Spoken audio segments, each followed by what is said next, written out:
अस्सलाम वालेकुम, आदाब, नमस्कार। असल में सुबह-सुबह आपसे रूबरू होने का मकसद क्या है? और हमारा इसके पीछे कंसेप्ट क्या है? कोई भी चीज़ अगर रिवाइज़ और रिमेंबर हमारी रहेगी तो हम एक सिस्टमैटिक तौर पर अपनी क्लिनिक को आगे बढ़ा सकते हैं। पिछले कई सालों से हमने देखा है कि हमारे प्रैक्टिशनर का ज़हन एकेडमी कैसे बनी, इस पर हमारा फोकस था। और हम ये जो आपको सिस्टम देख रहे हैं, इसका मेन टारगेट क्या है? वो ये है कि हमारे जो एकेडमिक सेशन है वो कंसेप्ट के एतबार से कैसे मजबूत हो।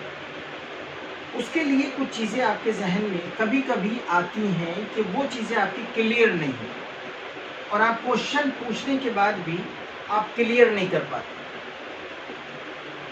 तो कुछ चीज़ों की एक तह बहुत ऊंची होती है, उसके पीछे बहुत बड़ा कंसेप्ट होता है।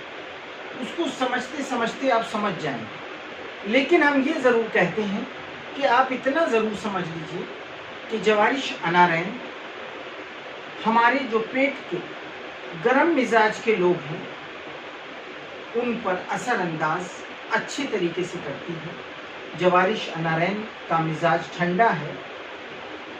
अब इसके पीछे एक फ़िलॉसफी है, एक बहुत बड़ी फ़िलॉसफी आती है। उस फ़िलॉसफी के अकॉर्डिंग आप रिसर्च करते रहिए, लेकिन पेशेंट को जवारिश अनारैन यूज़ कराना शुरू कर दीजिए। शरबत दीनार इस्तेमाल कराना शुरू करिए और उसके रिजल्ट आप देखना शुरू कर दीजिए। बहुत डीप जाने के लिए आप स्टडी जारी रखिए, लेकिन कंसेप्चुअल तरीके से आप अपनी क्लिनिक को इम्प्लीमेंट करना शुरू कर दीजिए।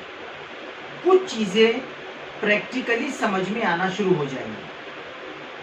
जिस तरह के 4 व्हीलर चलाने के लिए आप ये देखते होंगे कि बहुत ज़्यादा थ्योरी पढ़ते पढ़ते 4 व्हीलर नहीं चला पाते, लेकिन 4 व्हीलर की नॉलेज बहुत हो जाती है। नॉलेज होना एक अलग चीज़ है, प्रैक्टिकली होना एक अलग चीज़ है। बहुत ज़्यादा डीप अगर आप जाएंगे तो बहुत ज़्यादा अतिबाओं के इख्तलाफ में रहकर आप एक यूनानी मेडिसिन नहीं यूज़ कर सकते। इसलिए मेरा कहना यह है कि अपने यंग ब्लड से स्टडी ज़रूर करिए और कंसेप्ट ज़रूर समझिए, लेकिन कहीं कहीं जो अतिबाओं के इख्तलाफ है उसमें इख्तलाफ में नहीं पड़ना।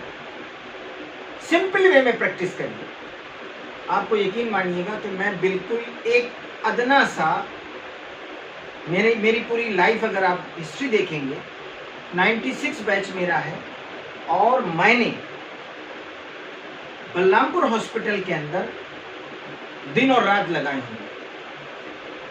27 साल की प्रैक्टिस के अंदर मेरा 8 साल अपने बलरामपुर की सरजमीन पर हॉस्पिटल पर मैंने काम किया और ऐसा वैसा नहीं किया। मैं अल्हम्दुलिल्लाह जिस जगह मेरी क्लिनिक है मैंने उसमें बहुत आईपीडी मैनेज की और आईसीयू मैनेज किया। हॉस्पिटल में मैं पेशेंट एडमिट कराता हूँ, वहाँ पर मैंने मैनेजमेंट किया था और ये मशहूर था कि कोई भी सीरियस मरीज कितना भी हो, अभी तो मैंने पेशेंट का पिछले 4-5 साल से कम किया है कि कितना ही पेशेंट सीरियस हो मैं उसमें हाथ डालता था, अल्लाह के करम से वो शिफा होती थी। और आज भी अल्हम्दुलिल्लाह अपने मैनेजमेंट को मजबूत करने के लिए, यूनानी कंसेप्ट को मजबूत करने के लिए, अपने प्रैक्टिशनर की इकोनॉमी और प्रैक्टिशनर के कंसेप्ट को मजबूत करने के लिए हमने जो बीड़ा उठाया है, हमने जो अपने हाथों में लिया है, ये हम अपने कंसेप्ट से वफादारी करने के लिए जो लिया है, हम अपने प्रैक्टिशनर से ये कहेंगे कि आप धीरे धीरे अपने को कन्वर्ट करें। अगर आपके पास पेशेंट आता है पेट से रिलेटेड, तो आप कॉमन चीज़ें समझते हुए आप उसको सफूर कशनीज़ी देना शुरू करिए, आप उसको शरबत दीनार देना शुरू करिए, आप उसको हब्बे मेहंदी देना शुरू करिए, आप उसको कुछ अलकलून देना शुरू करिए। एक चीज़ से उसके अंदर शुरुआत तो कीजिए। आप शुरुआत करने में क्यों पीछे हैं? आप जिस दिन शुरुआत करेंगे, आपसे उसी दिन से आप एक कॉन्फिडेंस डेवलप आपके अंदर होने लगेगा। हम क्यों नहीं शुरुआत करना चाह रहे? हम क्यों नहीं आगे बढ़ना चाह रहे? आज या तो आप आगे बढ़ेंगे, वरना आने वाले वक्त में मजबूरन आपको आगे बढ़ना पड़ेगा, क्योंकि हमें 10 साल बाद का फ्यूचर दिख रहा है। हमने अपनी जिंदगी के हर लम्हात इसमें गुजारे हैं, तो हमें जानते हैं कि हमारे साथ क्या होने वाला है। इसलिए हम अपने प्रैक्टिशनर को बार बार ये कहते हैं, ऐ मेरे यूनानी प्रैक्टिशनर, ऐ मेरे ISM प्रैक्टिशनर, ऐ मेरे यंग ब्लड, आप अपने कंसेप्ट को क्लियर करते हुए यूनानी कंसेप्ट पर आ जाइए। अगर आपके पास 80% कंसेप्ट आयुष का आ गया, अगर आपके पास 80% आयुर्वेद का कंसेप्ट आ गया, अगर यूनानी डॉक्टर से आपके पास 80% यूनानी का कंसेप्ट आ गया, 20% से आपको कोई नहीं रोक सकता। होता क्या है कि जब हम अपने